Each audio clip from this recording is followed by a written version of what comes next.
Did you know the 1920s Ner-A-Car steered so smoothly it practically drove itself, hands-free across bumpy dirt roads in the Roaring Twenties? Ladies and gentlemen, have you ever ridden something that steers itself better than your cousin Jeff after 3 beers and a bad idea? No? Well, let me introduce you to the 1921 Ner-A-Car, the motorcycle that looked at handlebars and said, "Nah, we're good." This thing didn't just reinvent the wheel. It politely pushed it aside and said, "Let me show you what a real gentleman rides to work in a cassock." This 2-wheeled riddle was so stable you could ride it with your hands behind your back, literally. Some people did. Others tried kneeling on the seat in handcuffs. Today, you'd get arrested for even thinking about that in your driveway. But back in 1921, that was just Tuesday. I'm Timmy from Timmy Tiny Wheels. And today we're talking about the 2-wheeled oddball that thought it was a Buick and almost pulled it off. Before we get rolling through the friction-driven fever dream that is the Ner-A-Car, smash that subscribe button for more vehicles that make your cousin's Vespa look like a hairdryer on wheels. Now, if you've never heard of the Ner-A-Car, congratulations, you've lived a normal life. Carl Neracher, the inventor, apparently looked at regular motorcycles and said, "No thanks, I want mine to feel like a bathtub on wheels." But Carl didn't just talk, he built. This baby had a pressed steel chassis, like a car, hub-center steering, also like a car, and a drive system so weird it made mechanics stare into the middle distance and reconsider their life choices. The original motor? A 221cc 2-stroke single-cylinder engine, pumping out a colossal 2.5 horsepower.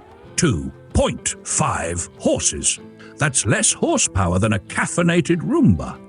But here's the kicker. It could still cruise at 35 miles per hour, 56 kilometers per hour. Not fast enough to outrun your problems, but certainly enough to outrun your neighbor Ron yelling, "I told you to buy a Harley." Now here's the kicker. It had no gears. Instead, it used a friction drive with a rubber wheel that rolled across a spinning flywheel like a Roomba trying to figure out its purpose in life. You controlled the speed with a long lever that slid through a metal gate, sort of like a mix between a streetcar and a pinball machine. What really made this motorcycle legendary wasn't the speed, it was the stability. You could literally ride this thing with your hands behind your back, as proven by Erwin "Cannonball" Baker, the human middle finger to common sense. In 1922, he rode a Ner-A-Car from New York to Los Angeles, 3,364 miles. 5,414 kilometers in 27 days using just 45 gallons of gas, 6 gallons of oil, and presumably whatever dignity he had left by Utah. Cost him $70 at the time, or about $260 today. That's than I spent on coffee while writing this script. And while most motorcycles of the time left you coated in a mixture of oil, dust, and shame, the Ner-A-Car had full fenders and bodywork so you could ride it in your Sunday best. And I mean that literally. Ads showed priests, bakers, and even women in full skirts, because it was nearly a car and definitely not a mess. Now, the British licensee Sheffield Simplex went even fancier. They made a 285cc 2-stroke, then a 348cc 4-stroke version with a 3-speed manual, and even a Sport C model for the upper-class daredevils who needed wind in their mustaches. And in 1926, they went full ridiculous with a deluxe model. Rear suspension with leaf springs, an adjustable triplex windshield, a chain drive with a countershaft, and a bucket seat with air cushions. And let's not forget the design. That feet-forward position, pure genius for the time. The enclosed bodywork protected your tweed suit from road filth.